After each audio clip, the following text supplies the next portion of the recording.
maging matalik mong kaibigan ang iyong sarili.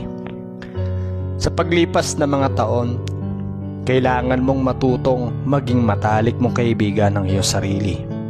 May mga gabi na ginugugol mo ang pag-iyak sa iyong sarili sa pagtulog, balungkot at mag-isa sa halos bawat sakit sa iyong puso.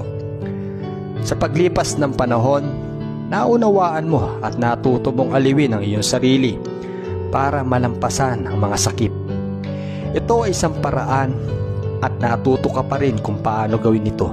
Ngunit mas lalo kang naging mas mahusay. Masasabi mong matalik mong kaibigan ang iyong sarili. Mahalin ang iyong sarili at tratuhin ang iyong sarili tulad ng pakikitungo mo sa iyong pinakamatalik na kaibigan.